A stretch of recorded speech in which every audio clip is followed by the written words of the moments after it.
오늘도 우리 수요 예배에 나와서 하나님 찬양하고 영광 올려드리는 우리 성도님들, 하나님께서 크신 은혜와 복으로 함께 하시기를 바랍니다. 우리가 2월 말까지 진행하고 그 다음에 큐티 때문에 한 2달여 동안 이제 중단했다가 오늘부터 사무엘 하 개관으로부터 이렇게 줄기차게 한번 나가보도록 하겠습니다. PPT를 한번 띄워주시고요. 자, 오늘은 사무엘 하 말씀을 함께 나누겠는데, 원래 구약 성경의 원전은 히브리어로 이제 기록이 되었겠죠. 그런데 이 히브리 성경에는 사무엘 하와 사무엘 상이 한 권으로 되어 있습니다. 근데 이것이 이제 예수님 오시기 전, 그때 당시 이제 이스라엘 사람들이 바벨론 포로를 끌려갔다가 이렇게 이제 되돌아오는 사람도 있었지만은 대다수는 이제 다른 지역으로 이렇게 뿔뿔이 흩어지게 되죠. 디아스포라 유대인들이 된 겁니다. 그래서 유대인들이 그 헬라 지역의 곳곳에, 그리고 바벨론 지역에 또 많은 유대인들이 이렇게 이제 거주하게 되다 보니까 당시에는 이제 헬라 문화권이잖아요. 그래서 거의 지금의 이제 영어처럼 그 헬라어가 거의 당시 이제 공용어로, 국제적인 언어로 이렇게 이제 사용이 되다 보니까 비록 이방 지역에 태어났다 하더라도 그들에게도 하나님의 말씀을 읽혀야 했기 때문에 이제 당시에 공용어였던 헬라어로, 구약의 히브리어로 된 성경을 번역을 하게 되는 겁니다. 그래서 이 헬라어로 이제 번역이 되어진, 그래서 헬라어 성경, 그걸 70인역이라 이렇게 얘기합니다. 70명의 랍비들이 번역을 이제 시도를 해서 완성을 한 성경입니다. 이 헬라어 성경이 중요한 이유가 뭐냐면, 우리가 지금 신약 성경을 읽을 때 거기에 나와 있는 그 구약의 인용문들, 구약에 인용된 구약 성경이 많습니다. 거의 대다수가 이 히브리어 성경에서 바로 인용한 것이 아니고 이 헬라어 성경, 구약 성경에서 그대로 인용을 해왔다라는 것입니다. 그렇기 때문에 굉장히 권위가 있고 중요한 성경이라고 할 수가 있습니다. 그래서 이 70인역인 헬라어 성경, 이 성경이 그 이후에 모든 그 번역 성경의 일종의 기초가 됩니다. 왜냐하면은 원래는 히브리 성경에는 구약이 세 부분으로 분류를 해요. 세 부분으로 분류를 하는데, 이 헬라어 성경은 구약 성경을 네 부분으로 구분을 합니다.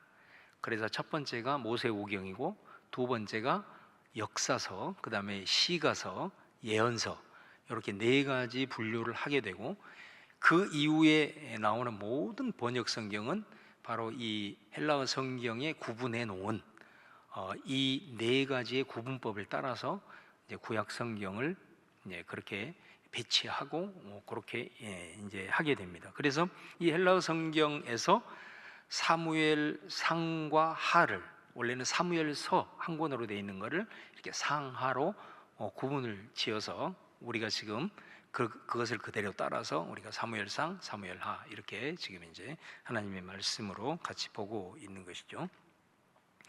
그래서 이제 이 구약 성경이 네 가지로 이제 구분이 되는데, 그 중에서 이제 두 번째가 역사서잖아요. 그 역사서. 근데 이 역사서는 여호수아서부터 에스더까지, 그러니까 욥기 바로 직전인 에스더까지를 우리는 역사서라고 부릅니다. 이스라엘의 역사에 대한 그 이제 기록이 되어 있는 거죠. 그런데 이 역사서도 두 가지로 구분을 합니다. 그래서 하나는 여호수아서부터 열왕기하까지, 이거를 어떤 역사서라고 부르냐면 신명기적 역사서다 이렇게 부릅니다. 그리고 역대상, 역대하, 그 다음에 에스라, 느헤미야, 에스더, 요 5권의 성경을 역대기적 역사서라고 부릅니다. 왜 이렇게 구분을 했을까요? 이거는 이제 성경 학자들이 붙여놓은 개념입니다. 왜 이렇게 붙여놓게 되었느냐면, 이 신명기적 역사서하고 역대기적 역사서를 같은 역사의 기록임에도 불구하고 관점이 아주 다르다라는 거죠. 그래서 그렇게 이름을 붙여놓은 겁니다. 그러면 이 사무엘 하는 신명기적 역사서에 속하는 거예요. 그럼 신명기적 역사서가 왜 신명기적 역사서라고 하느냐? 여호수아에서부터 열왕기 하까지 여기는 역사잖아요. 그러니까 이스라엘의 역사란 말이에요. 이스라엘의 역사는 이렇게 쭉 그 역사를 살펴보면 항상 흥망성쇠가 있는 거예요. 일종의 그래프가 형성이 되는 거예요. 쭉 성장기가 있다가, 그 다음에 또 쇠퇴기가 있다가, 또 때로는 망하고 새로운 왕자가 들어서고, 이런 식으로 흥망성쇠가 있습니다. 근데 보통 일반 역사는 여러 가지 상황에 의해서 혹은 아주 훌륭한 왕이 통치를 한다거나 또 뭐 하늘이 도와서 뭐 이런 여러 가지 상황과 왕이 누구냐에 따라서 사실은 나라가 부강하기도 하고 또 쇠퇴하기도 하고 또 원치 않는 재앙을 만나거나 이방의 침입을 받거나 그러면 또 망하기도 하고 쇠퇴하기도 하고 이제 이렇게 되는데, 이스라엘의 성경에 나타난 이스라엘의 역사는 이스라엘의 역사 흥망성쇠를 보니까 물론 외적인 어떤 그런 부분들도 있겠지만 본질적인 것이 뭐냐면 그 역사의 흥망성쇠의 기준이 있더라는 거예요. 그 기준이 뭐냐면 신명기 말씀이라는 거예요. 신명기에 나타난 여호와의 율법, 하나님의 말씀에 순종하고 불순종하느냐에 따른 이 기준에 따라서 이스라엘이 흥망성쇠가 결정이 되더라. 그래서 이 역사서는 철저하게 그 역사의 기준이 바로 이 신명기 말씀에 근거하고 있구나 라는 것을 이제 보여주기 때문에 이 여호수아서부터 열왕기하까지는 신명기적 역사서라, 그렇게 이야기를 하는 것입니다. 그래서 이제 우리가 잘 아는 대로 모세오경에 보면은 출애굽기, 그 다음에 레위기, 민수기, 여기에 이제 나타난 여러 가지 출애굽 과정의 사건들이라든가 거기에서 하나님으로부터 받은 율법들이 있잖아요. 그 율법들을 이제 광야 40년 이후에 모세가 가나안에 들어간 그 세대들에게 출애굽기에 나타난 말씀, 레위기에 나타난 말씀, 민수기에 나타난 그 율법의 모든 말씀을 이제 모세가 전체를 아우러서 이스라엘 백성들에게 설교한 내용이기 때문에 사실은 출애굽기, 레위기, 민수기에 있는 모든 율법이 신명기에 다 담겨 있다, 이렇게 보시면 되겠어요. 그래서 신명기가 이 역사의 아주 중요한 흥망성쇠의 기준이 된다라는 거. 그래서 이제 이 사무엘 상도 그렇고 사무엘 하도 그런 기준에 따라서 이렇게 진행이 되는 걸 봅니다.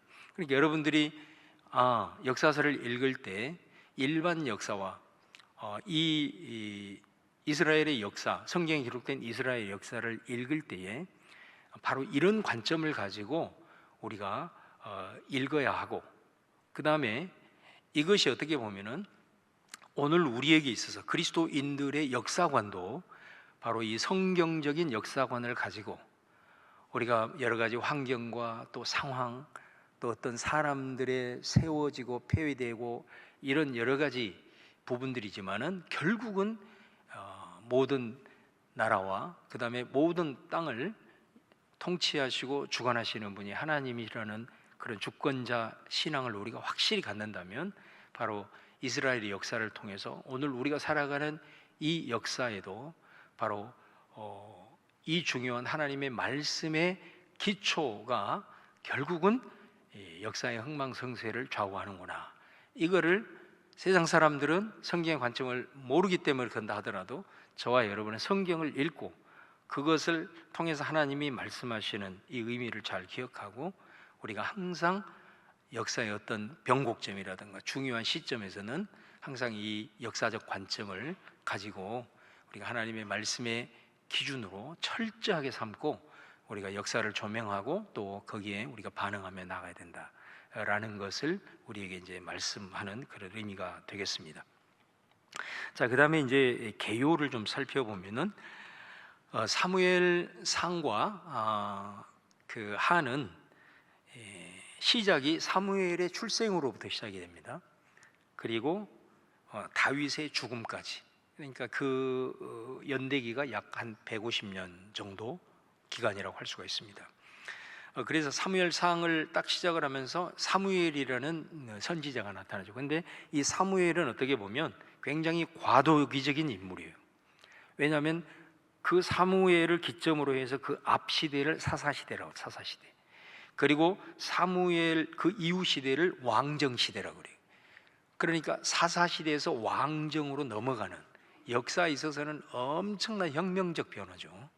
그 과도기의 중심에 딱 서 있는 사람이 사무엘입니다. 그러니까 사무엘 같은 경우는 사사이기도 하고, 또 당시의 사사 시대가 굉장히 어두운 시대였잖아요.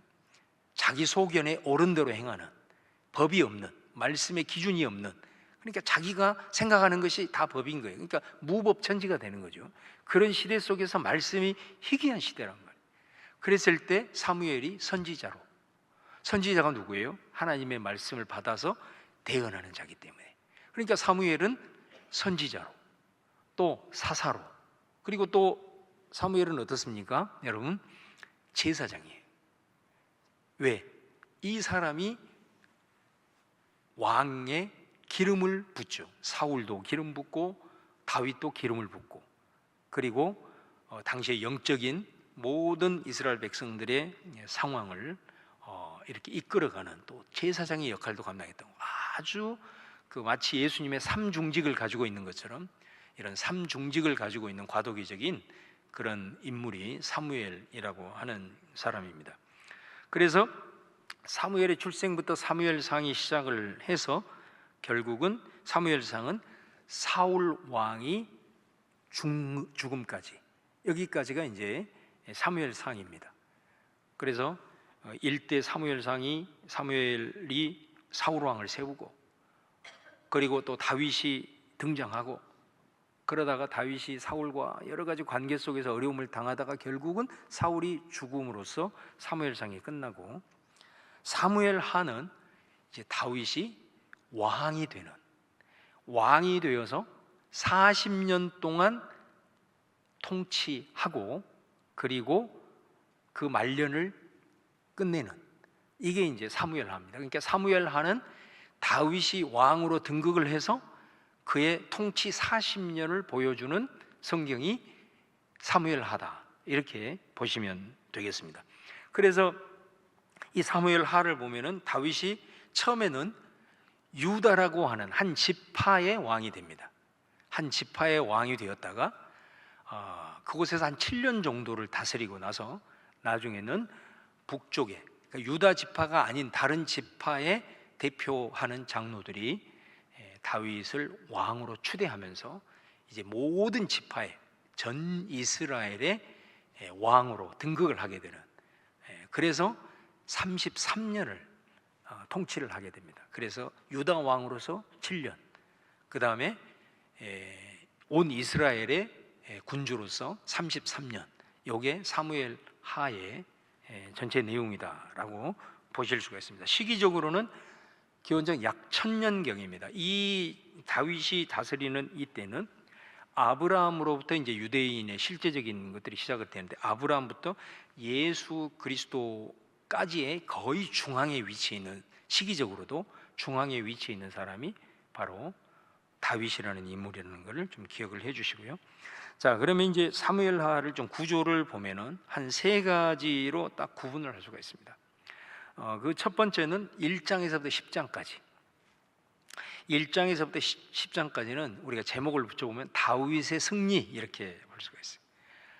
그래서 여기에 보면 다윗이 정말 가는 곳곳마다 승리해서 어마어마한 영토를 확장하고 또 통일, 모든 지파를 다 통합해서 이제 통일 군주가 되는 이런 승승장구한 다윗의 모습, 또 다윗과 함께 이스라엘이 정말 전무후무한 번성기를 누리는, 이게 이제 1장에서부터 10장까지 내용이고, 그 다음에 이제 11장에서 20장은 다윗이 우리가 잘 아는 대로 이제 밧세바 사건으로 인한 범죄가 11장과 12장에 나타난다. 그러니까 이게 이제 변곡점이라고 할 수가 있죠.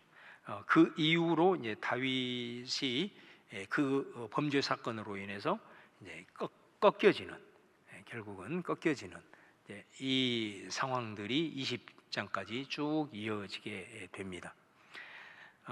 결국은 다윗은 회복을 못하죠. 회복을 못하고 영적으로는 이제 회복을 해서 다시 이제 그 하나님의 그 언약 가운데 쫙 가지만은 한번 그 범죄함으로 인해서 꺾여진 것을 결국은 다윗은 회복을 못하고 결국은 쭉 이렇게 이제 추락을 하게 되는 겁니다. 그리고 이제 21장에서 24장은 다윗 통치에 대한 후기라고 할 수 있는데, 이거는 어떻게 보면 사무엘 하의 결론이라고 할 수가 있어요. 다시 말하면 거기에는 크게 두 사건이 등장을 해요. 하나는 사울, 이미 지나간 사울 왕의 사건들을 다시 소환을 해가지고 거기에다가 언급을 해놓고, 그 다음에 또 하나는 다윗과 관련된 사건 하나를 거기에다가 언급을 해놓습니다. 그러니까 이 두 사건을 통해서 뭐를 사무엘하를 통해서 말하려고 하느냐, 이 굉장히 중요한 메시지거든요. 다시 말하면 한 나라의 지도자, 한 공동체의 지도자가 얼마만큼 그 나라 백성에게, 그리고 그 공동체의 구성원에게 상상할 수 없는 영향력을 끼치는지에 대해서 이 사무엘하를 마무리하면서 이 사울 왕의 사건과 다윗 왕의 두 사건을 거기다 언급을 하면서 이 메시지를 던지고 있는 겁니다. 그러니까 이 말씀을 이렇게 보면서 우리나라의 지금 역사적 이런 상황들도 우리가 좀 적용을 하면서 얼마만큼 지금 특별히 중요한 대선을 앞두고 있는 시기에 참 우리가 많이 기도하고 지도자 한 사람에 의해서 얼마만큼의 큰 영향을 주고받는지를 사무엘하는 아주 극렬하게 제시를 하고 있다라는 것을 우리가 이제 알 수가 있는 것입니다. 자, 그러면 이제 좀 더 구체적으로 한번 들어가 보도록 하겠습니다. 먼저 1장에서부터 10장은 아까 다윗의 승리라고 그랬잖아요. 다윗의 승리. 여기 보면 정치적인 승리, 영적인 승리, 군사적인 승리, 이렇게 볼 수가 있겠습니다. 정치적인 승리는 1장에서도 5장까지, 그러니까 유다 지파를 이제 7년간 통치를 하고 있는 내용이 4장까지.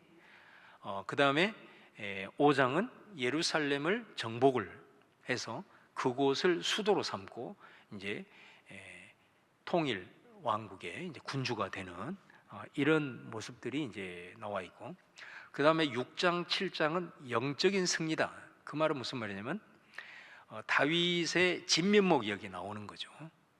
예루살렘을 수도로 삼고 다윗이 제일 먼저 했던 일이 뭐냐면 하나님의 언약궤를 예루살렘으로 옮깁니다. 예루살렘으로 옮겨 놓고, 그리고 그곳에서 이 언약궤, 하나님의 임재, 하나님이 이곳에 계시니 이곳에 하나님의 집을 내가 세워야 되겠다 라는 그런 계획을 품고 준비를 하는 다윗의 모습. 이제 나중에 보겠지만 결국 하나님이 허락을 하지 않습니다. 다윗에게 성전 건축을 허락하지를 않아요. 그러나 바로 그 다음 구절, 다음 장 7장에 사무엘하의 중심장입니다. 7장. 어떻게 보면 구약에 있어서 가운데 위치를 하면서 또 이 사무엘하 7장은 구약 성경의 가장 중요한 장 중에 하나라고 할 수 있습니다. 이게 이제 다윗 언약입니다. 하나님이 성전 건축을 허락을 안 했지만 하나님께서 다윗에게 이 언약을 체결하는 이 장면이 이제 나오게 되는 거죠. 그러니까 하나님이 얼마만큼 다윗의 그 중심을 보시고 기뻐하셨는가 있다라는 걸 이제 우리가 보게 되죠. 그리고 영적으로도 정말 충만했던 그런 다윗의 모습이 이제 나오게 되고요. 그 다음에 이제 8장에서부터 10장까지는 대표적인 그 후렴 구절이 있습니다. 8장 14절. 자, 이게 8장에서 10장을 한 구절로 요약하는 구절이라고 할 수 있어요. 같이 한번 읽어보겠습니다. 시작. 다윗이 어디를 가든지 여호와께서 이기게 하셨더라. 자, 요 내용입니다. 8장에서 10장까지는. 그러니까 여기서부터는 다윗이 전쟁을 많이 수행을 하게 되는데 가는 곳곳마다 승리를 합니다. 가는 곳곳마다. 그래서 어디를 가든지 하나님께서 다윗을 이기게 하셔서 전부 다 정복하고 조공바치게 하고. 그래서 제가 전에 말씀드렸잖아요. 지금 이스라엘 국기를 보시면은 가운데 별이 다윗의 별이고, 그 다음에 위쪽 한 줄 쭉 그어 있고 아래 한 줄 쭉 그어 있잖아요. 그 위아래 줄은 다윗 시대의 영토를 상징합니다. 그러니까 지금도 이스라엘 나라는 그 다윗의 별을 중심으로 그 다윗 때에 대한 그 환상을 지금까지 가지고 있으면서 그들이 기다리고 있는 메시아도 바로 그런 다윗과 같은 메시아, 우리를 부강하게 하고 세계를 주름 잡을 수 있는 그런 메시아를 지금도 기다리고 있다는, 다윗이 얼마나 엄청난 존재였는가라는 것을 잘 보여주는, 그 영토적 가장 큰, 이스라엘의 역사상 가장 넓은 영토, 가장 부강한 나라를 형성했던 바로 그 내용이 8장에서부터 10장까지 내용이라는 걸 보게 됩니다. 그러니까 이 구도를 보면서도 우리는 굉장히 중요한 메시지를 하나 담을 수가 있는 거예요. 그게 뭐냐면 우리가 잘 아는 그 요한 3서에도 보면은 축복을 하잖아요. 축복을 하면서 내가 너를 위해서 간구를 하는데 그 간구의 내용이 뭡니까? 네 영혼이 잘된 같이. 할렐루야. 네 영혼이 잘된 같이 네가 범사가 잘되고 그 다음에 강건하기를 내가 간구한다. 그러니까 이거는 간구하는, 그러니까 아주 중요한 중보하는 간구의 내용입니다만은 거기에서 그 간구의 첫 번째 내용이 뭐냐면 영혼이 잘 돼야 된다는 거예요. 영혼이 잘 돼. 그러니까 다윗도 보세요. 그가 예루살렘으로 수도를 옮긴 다음에 그 첫 번째 마음이 뭐였냐? 언약궤를 옮긴 거예요. 정말로 지금 어디에서 제대로 지금 방치되어 있는 그 언약궤를 찾아가지고 한 번은 실패했지만 그럼에도 불구하고 또 준비해서 그 옮겨가는, 그리고 다윗이 자기가 그렇게 얘기하잖아요. 나는 이렇게 백향목 궁에서 이렇게 하고 있는데 우리 하나님은 저 초라한 휘장 가운데 있도다.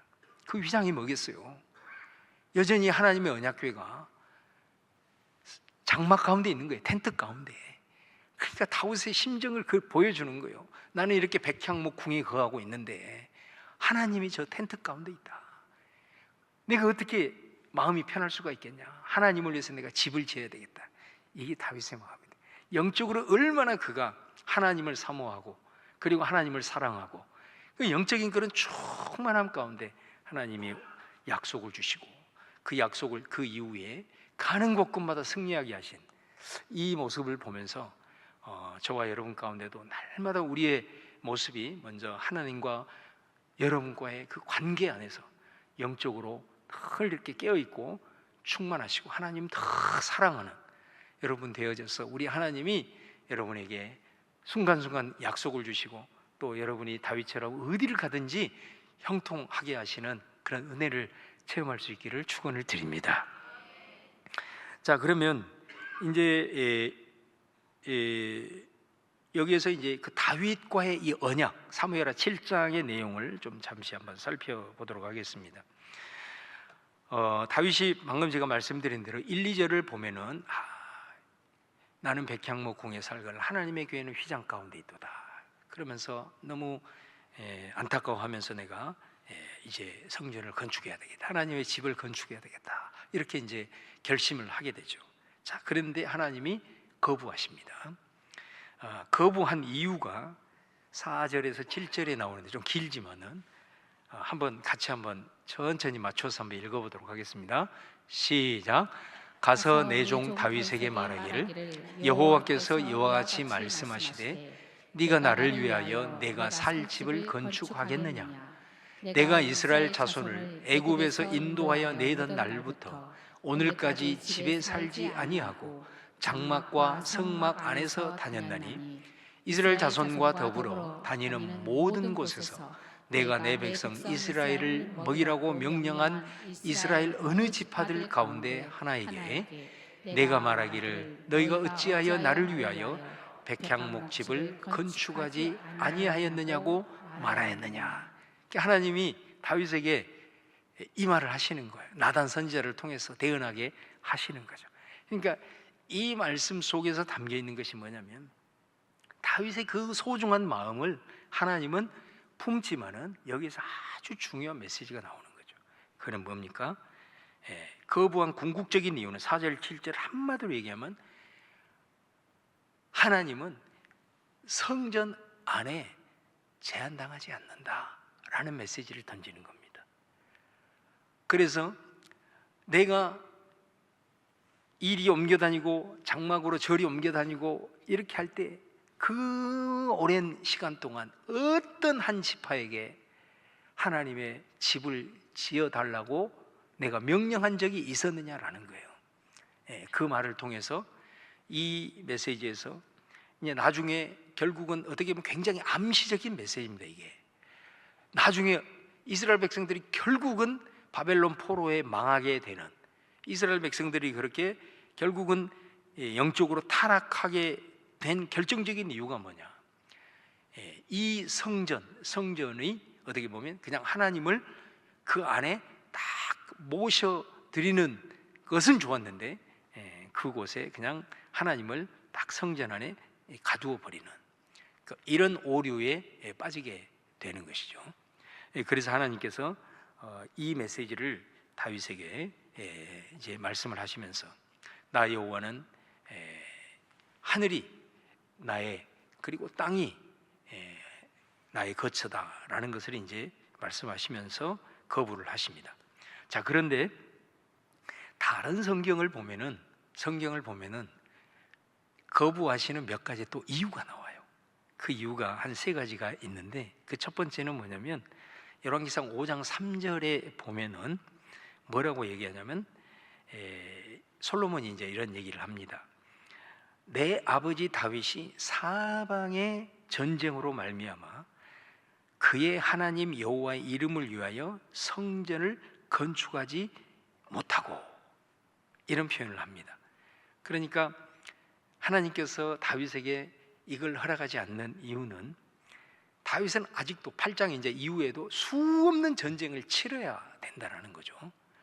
그렇기 때문에 하나님은 아직은 시기가 아니다라는 것을 솔로몬의 입을 통해서 말씀을 하고 있고요. 그 다음에 또 두 번째는 연관되어 있는 부분입니다. 역대상 22장 8절에 보면은 여호와의 말씀이 내게 임하여 이르시되 너는 피를 심히 많이 흘렸고 크게 전쟁하였느니라. 네가 내 앞에서 땅에 피를 많이 흘렸은즉 내 이름을 위하여 성전을 건축하지 못하리라. 자, 이게 열왕기상 사무엘 상하에는 없는 말씀이 역대기에는 나와 있어요. 바로 그 말씀이 네가 전쟁을 하면서 피를 많이 흘렸기 때문에 나를 위하여서 성전을 건축하지 못하리라, 이렇게 얘기를 하고 있고요. 또 세 번째로 보면은 이제 왜 하나님이 그러면은 이렇게 말씀을 하셨는가? 전쟁을 네가 앞으로 수행해야 되고 또 전쟁을 하면서 피를 많이 흘려야 되는, 왜 이 말씀을 하셨는가라고 보니까 이미 이 말씀이 율법에, 모세를 통해서 주신 이 율법의 말씀에 나와 있더라는 거예요. 이게 신명기 12장 10절에서 14절 말씀이 좀 길지만은 여기는 없지만은 이제 그 내용을 읽어보면 이런 내용이에요.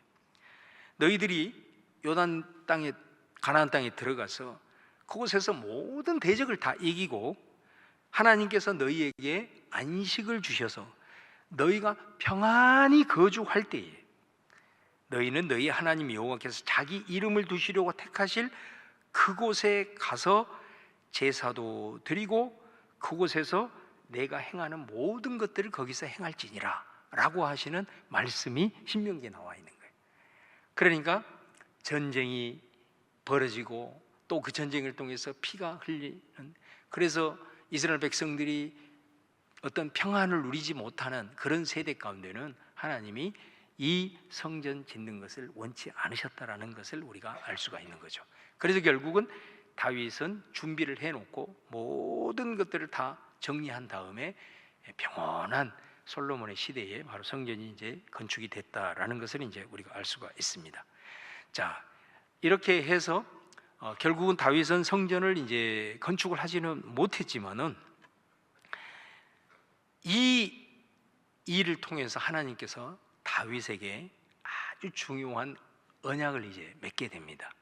자, 이 다윗의 언약, 이게 이제 사무엘 하에 나오는 다윗의 언약인데, 이 나단 선지자를 통해서 신탁을 합니다. 그러니까 마치 하나님이 말씀하신 것처럼 나단의 입을 빌려서 이제 다윗과 언약을 맺게 되는데, 이 다윗과의 언약이 왜 중요하냐면, 제가 전에도 말씀드린 대로 요게 이제 그 사무엘하에 나타난 아주 중요한, 제가 결론으로 제시하는 이제 신학이거든요. 그게 뭐냐면 구약에 보면은 그 언약이 크게 두 개의 흐름이 있다고 그랬잖아요. 하나는 아브라함과 노아와 아브라함으로 대표되는 이걸 편무계약이라고 그래요. 일방적인 계약, 영원한 계약, 그 다음에 무조건적인 계약, 이런 계약의 흐름이 하나가 쫙 있고, 그 다음에 또 하나가 뭐냐면 시내산 언약이에요. 시내산 언약. 그러니까 이 시내산 언약은 쌍무계약이라고 그래요. 그러니까 양자 사이에 의무가 있는, 그러나 노아나 아브라함의 언약은 한쪽에만 의무가 있는, 근데 그 한쪽이 누구예요? 하나님이에요. 하나님에게만 의무가 있는. 그래서 요 두 개의 언약이 구약의 전체 두 개 물줄기로 쫙 흘러가다가 다윗 언약에서 이게 딱 합쳐집니다. 그러니까 다윗 언약이 중요한 이유가 뭐냐면, 다윗 언약을 보면 바로 이 시내산 언약의 특징도 있고 노아와 아브람과 같은 이 언약의 특징이 동시에 있는 거예요. 그래서 이 다윗 언약이 아주 중요하고, 그 언약이 나와 있는 사무엘하 7장이 그래서 중요한 부분입니다. 자, 오늘은 그 언약의 내용만 한번 살펴보고 다음 주 시간에 한번 그 나머지 부분과 요 의미들을 한번 정리를 해보도록 하겠습니다. 자, 먼저 이 다윗과의 언약 속에 담겨 있는 시내산 언약의 특징을 한번 살펴보면요, 이게 이제 쌍무계약, 비춰주세요. 쌍무계약, 요게 이제 시내산 언약이잖아요. 그러니까 시내산 언약은 특징이 뭐예요? 왜 쌍무계약이에요? 나는 너의 하나님이 되고 너는 내 백성이 되리라. 그러면서 네가 내 말에 순종하면 내가 너에게 복을 줄 것이고, 너희가 내 말에 순종하지 아니하면 나는 너에게 복을 주지 않겠다. 이게 이제 쌍무계약. 그러니까 하나님이 이스라엘 백성들이 언약을 잘 지키면 이스라엘을 보호하고 지켜주고 복을 주시는 이런 의무가 하나님에게 있고, 또 이스라엘은 하나님의 말씀에 순종해야 되는 의무가 있는 거예요. 그래서 양자의 이 의무가 있다. 그래서 쌍무계약이라고 하는 거예요. 그래서 여기를 보시면 9절에 보면 이제 하나님이 이런 내용을 말씀하시죠. 이제 네가 내가 네 이름을 위대하게 만들어 주리라. 내가 이스라엘을 위해 한 곳을 정해 그를 심고 거주하게 하리. 땅의 복이죠. 그 다음에 사사시대처럼 혼란의 시대가 아니라 내가 너에게 평화를 주리라 라고 하는 이 말씀을 하십니다. 그런데 이 약속은 어떤 거냐면은, 이미 신명기에 나와 있는 것처럼 너희들이 내 말에 순종하고 내 말씀 가운데 잘 거하게 되면 바로 신명기에 나와 있는 거를 계속 반복을 하는 거예요. 이런 복을 너희들에게 줄 것이다. 그러나 너희들이 그 반대적으로 하나님의 말씀을 멀리하고 불순종하게 되면 바로 이런 복의 반대 현상이 너희들 가운데 일어날 것이다 라는 거죠. 그러니까 여기에서 나와 있는 방금 세 가지 대표로 되는 이 부분은 바로 이스라엘 백성들이, 아니면 다윗의 후손들이 순종할 때 그들이 누리는 복, 바로 이 부분이 여기에 이제 나와 있는 것이죠. 그 다음에 또 한 것이 뭐냐면 이제 편무계약이라고 하는 겁니다. 편무계약. 이거는 아까도 말씀드린 대로 노아와 맺었던, 그 다음에 또 아브라함과 맺었던 그 언약의 내용이에요. 일방적이고 어떤 조건이 없고 그 다음에 영원한 그런 언약인 거죠. 그러니까 여기를 보시면 내가 네 왕조를 세울 거고 내 씨가 왕위를 계승하리라. 근데 여러분, 이 왕조가 단순히 눈에 보이는 후손만이 아니라 결국 어디까지 가는 거죠? 예수 그리스도, 다윗의 후손이신 예수 그리스도까지 가는 거예요. 예. 그 다음에 그 씨가 내 이름을 위하여 성전을 건축할 것이다. 그리고 그에게 아버지가 되고 그는 내 아들이 되리라. 자, 이 부분이 매우 중요합니다. 사실은 이 14, 15절이 이 영원한 언약, 편무계약의 핵심이에요. 그러니까 우리가 잘 아는 대로 신의 산 언약 있죠. 신의 산 언약. 신의 산 언약을 맺을 때는 그 언약의 내용이 뭐냐면 나는 너의 하나님이 되고 너는 내 백성이 되리라, 이렇게 말씀해요. 나는 너의 하나님이 되고 너는 내 백성이 되리라. 이게 언약의 내용입니다. 그래서 너희들은 아무튼 이제 백성으로서, 내 백성으로서 십계명을 비롯한 율법을 잘 준수해야 된다. 그러면 내가 너희들에게 하나님 노릇을 해줄 것이다, 이렇게 되는 거거든요. 그런데 다윗과 맺은 언약을 보면은 하나님과 이스라엘의 관계 설정이 달라져요. 어떻게 달라지죠? 여기서는 나는 너의 아버지가 되고 너는 내 아들이 되리라, 이렇게 얘기합니다. 그러니까 네 하나님이 되고 내 백성이라는 요 개념하고 나는 네 아버지가 되고 너는 내 아들이 되리라, 아버지와 아들의 관계, 이거는 끊을 수 없는 거잖아요. 그잖아요. 아무리 잘못해도 어떻게 아버지와 아들 관계를 끊을 수가 있겠습니까? 그러니까 이 표현을 하면서 뭐라고 얘기하냐면 네가 비록 잘못하더라도, 사울은 잘못했을 때 버렸지만 너도 너희 후손들도 이런 실수를 하고 잘못을 했다 할지라도 사울을 버린 것처럼 나는 너를 절대 버리지 않겠다. 요게 내용이에요. 왜? 나는 너 아버지니까, 너는 내 아들이니까. 그래서 아버지와 아들 관계로 제시를 하면서 네가 아무리 잘못을 해서 내가 때로는 네가 생각했을 때 그 죄의 무게가 막 너무 너를 짓눌러서 이게 하나님이 나를 지금 저주하시는가, 나를 심판받아서 나는 이제 끝장나는가, 그렇게 생각하는 것일지라도 그것이 아니고 그것은 너를 향한 나의 채찍이지, 아무리 네가 무너지고 쓰러져도 나는 결코 너를 버리지 않을 거다. 아버지가 자녀를 포기하지 않은 것처럼. 할렐루야. 자, 요게 이 언약의 핵심 내용이라는 거예요. 그러니까 이 하나님과 이스라엘의 관계에 있어서 다윗의 언약 속에 담겨 있는 것은 이 언약의 후손들이 이제 막 말씀을 어기고 이것으로 인해서 물론 뭐 채찍을 맞을 수는 있어도 그 관계는 끝까지 간다는 거예요. 그거는 변하지 않겠다는 거예요. 이 언약이 다윗 언약에서 나오게 된다라는 것입니다. 그래서 네 집과 네 나라가 영원히 보존되고 왕위를 영원히 견고하게 갈 것이다. 그래서 이 다윗의 후손이신 예수 그리스도까지 이렇게 연결이 되는, 그래서 이제 결론적으로 얘기를 하면 이 다윗과 이 다윗의 언약의 내용이 결국은 다윗의 후손으로 오신 예수 그리스도의 십자가의 언약으로 그대로 계승이 되는 겁니다. 그래서 이제 우리가 어떻게 그러면 이것을 적용을 할 것인가, 이거 이제 결론에서 제가 말씀을 드리도록 하겠습니다. 이것이 우리가 그리스도와 맺은 이 십자가로 인한 이 언약이 쌍무계약과 이 편무계약이, 이 두 가지가 십자가의 언약에는 동시에 들어있는 겁니다. 그러면 그것이 어떤 의미인지 대충 머리가 잘 돌아가시는 분들은 아마 감히 지금 오시는 분들도 있겠지만은 다음 시간을 조금 더 기대하게 하기 위해서 오늘 여기서 이 정도로 마무리하고 다음 주에 우리가 뒷부분 11장에서 12장 그 이후의 내용과 그 다음에 결론 부분을 한번 마무리 짓도록 그렇게 하겠습니다.